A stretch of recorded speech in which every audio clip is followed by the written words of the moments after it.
शिवाय नमस्तुभ्यं हर हर महादेव. ओम श्री महालक्ष्मी नमः. नमस्कार मैत्रिणींनो, तुमचे सर्वांचे आपल्या आध्यात्मिक शिवपुराण या चॅनलवरती मनपूर्वक स्वागत आहे. आजच्या व्हिडिओमध्ये मी तुम्हाला खडे मिठाचा एक अतिशय महत्त्वाचा उपाय सांगणार आहे, जो तुम्ही पौष पौर्णिमे दिवशी करू शकता. जर तुम्हाला पौर्णिमे दिवशी करायला जमत नसेल तर शुक्रवारच्या दिवशी करू शकता. हा उपाय जर तुम्ही करून बघितला तर तुम्हाला याचे नक्कीच अनुभव येतील. जेव्हा आपण कोणता उपाय फक्त ऐकतो आणि बरोबर अंदाज लावतो की या उपायाने जर फरक पडत असता तर माणसाने एवढे कष्ट का केले असते. पण काही वेळेला कष्टाबरोबर आपल्याला नशिबाची सुद्धा साथ हवी असते. त्यामुळे तुम्हाला कर्जमुक्तीसाठी करायचा असेल किंवा पैशासंबंधी कुठल्याही अडचणीसाठी करायचा असेल तर तो तुम्ही पौर्णिमेला किंवा शुक्रवारी करायचा आहे. सर्व माहिती जाणून घेण्यासाठी व्हिडिओ पूर्ण पहा, म्हणजे योग्य ती माहिती तुमच्यापर्यंत पोहोचेल. चला तर मग व्हिडिओला सुरुवात करते. जेव्हा आपण मातीमध्ये एखादी बी लावतो तर ती उगवण्यासाठी सुद्धा काही वेळ घेते.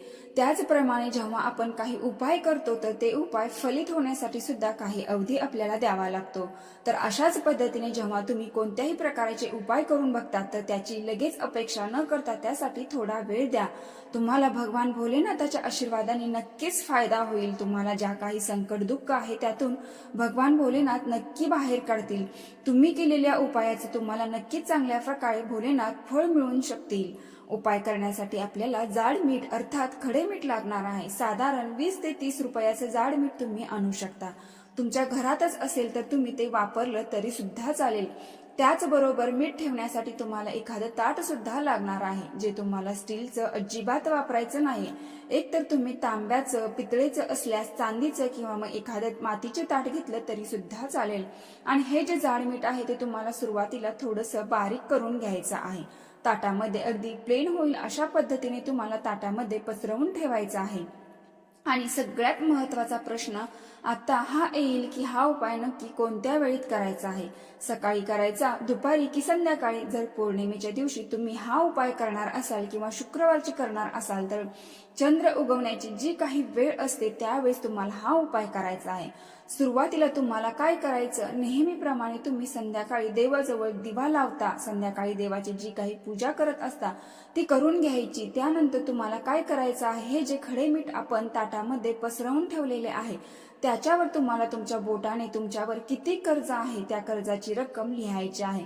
तर अक्षरात लिहायची नाही. समजा एखाद्याच्या डोक्यावर 1,00,000 कर्ज आहे, उदाहरण म्हणून सांगते, तर तुम्ही अक्षरामध्ये 1,00,000 असं लिहायचं नाही. 1 आणि त्याच्यावर लाखाचे किती शून्य येतात तेवढे शून्य तुम्हाला त्यापुढे द्यायचे आहेत.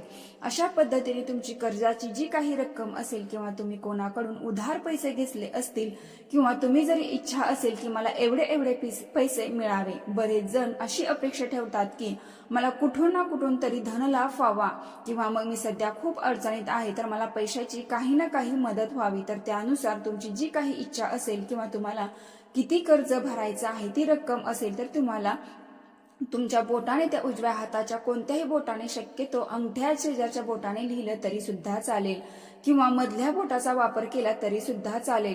किंवा तुमची जी काही संकट, इच्छा, मनोकामना पुत्रप्राप्तीसाठी असेल तर ते सुद्धा तुम्ही त्याच्यावरती लिहू शकता. तर अशा पद्धतीने तुम्ही त्या खडे मिठावर बोटाने ती रक्कम गिरवायची आहे किंवा तुमची समस्या लिहायची आहे. यानंतर तुम्हाला ते ताट जे आहे ते देवाऱ्यासमोर तसंच ठेवायचं आहे.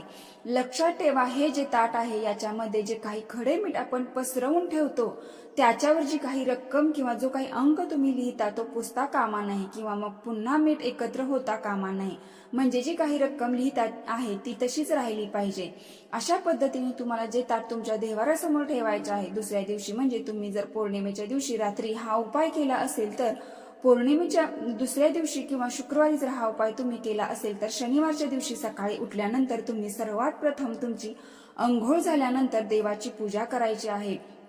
त्यानंतर ताटाची सुद्धा पूजा करायची आहे. आणि एकदा बघून घ्या की तुम्ही जी काही रक्कम लिहिली आहे ती जशीच्या तशी आहे ना. जर नसेल तर तुम्हाला हा उपाय पुन्हा त्या दिवशी रात्री पुन्हा करावा लागेल.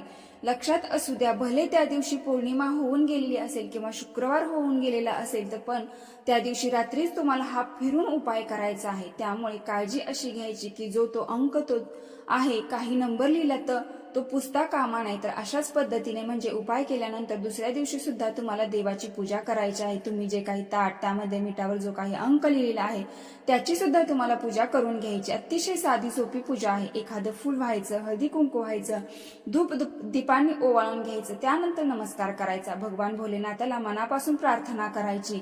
भगवान भोलेनाथ नक्की तुमची इच्छा पूर्ण करतील. त्या ठिकाणी तुम्हाला तुमच्या देवाला तुमची इच्छा सांगायची, मनोकामना सांगायची, तुम्ही हा उपाय कशासाठी करत आहात. अशा पद्धतीने हे दुसऱ्या दिवशी करून झालं की तुम्हाला एक छोटंसं मातीचं भांडं लागेल.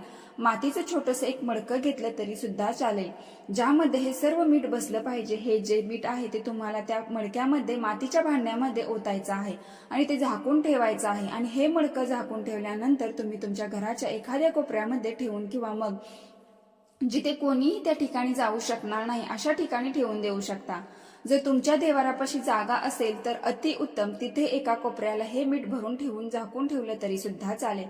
त्यानंतर 11 दिवसांनी म्हणजे पौर्णिमेला तुम्ही हा उपाय केला असेल तर पौर्णिमेनंतर 11 दिवसांनी, आणि शुक्रवारी जर तुम्ही उपाय केला असेल तर शुक्रवार नंतर 11 दिवसांनी तुम्हाला हे जे काही मातीचं भांडं आहे, मडकं आहे ते उचलायचं आहे आणि यातील जे मीठ आहे ते तुम्हाला पाण्यात प्रवाहित करायचं आहे.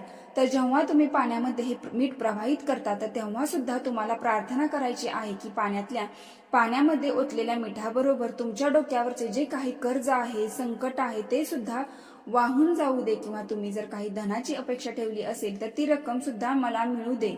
तुमची जी काही उदारे आहे ती सुद्धा तुम्ही तुमच्या ज्याच्याकडून घेतलेली आहे त्याला परत माझ्याकडून जाऊ दे, अशा पद्धतीने प्रार्थना करायची आहे. आणि ते जे मीठ आहे ते तुम्हाला पाण्यामध्ये ओतायचे आहे. ज्या पाण्यामध्ये तुम्ही हे मीठ ओतलं तर तिथेच पाणी स्वच्छ असावं याची तुम्हाला काळजी घ्यायची आहे. अगदीच तुम्हाला तलाव, नदी, समुद्र या ठिकाणी जाणं शक्य नसेल तर मग तुम्ही तुमच्या घरीच एखाद्या भांड्यामध्ये पाणी घेऊ शकता.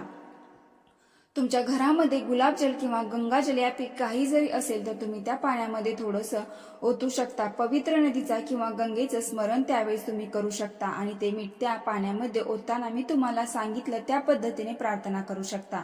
नंतर हे जे मीठयुक्त पाणी आहे ते तुम्ही एखाद्या झाडाला ओतलं तरी सुद्धा चालेल. मग निर्जळ तरी एखाद्या म्हणजे गवत वगैरे वाढले असेल त्या ठिकाणी ओतून दिलं तरी सुद्धा चालेल, कारण जास्त मीठ असल्यामुळे एखाद्या झाडाला आपण ते पाणी घातलं तर मग ते झाड कदाचित खराब होऊन जाऊ शकतं.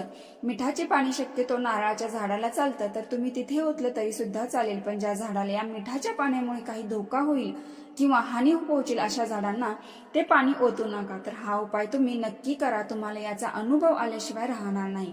कोणतीही गोष्ट आपण जेव्हा स्वतः करतो तेव्हाच आपण तिचा अनुभव घेऊ शकतो, एवढेच तुम्ही लक्षात ठेवायचं आहे. त्यामुळे ज्यांना ज्यांना हा उपाय करायचा आहे त्यांनी एकतर पौर्णिमेच्या रात्री किंवा मग कोणत्याही महिन्याच्या शुक्रवारच्या रात्री हा उपाय करा. त्यानंतर पौष पौर्णिमेच्या दिवशी भगवान शिवशंकरांची विधिवत पूजा करा आणि कच्च्या दुधाचा महादेवाला विशेष करून अभिषेक करा.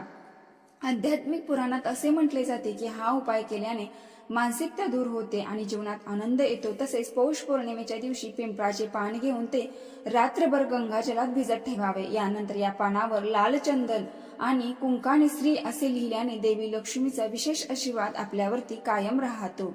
पौष पौर्णिमेला लक्ष्मीची पूजा करावी. माता लक्ष्मीला खीर अर्पण करावे, मग तो प्रसाद लहान मुलांना खाऊ घालावा.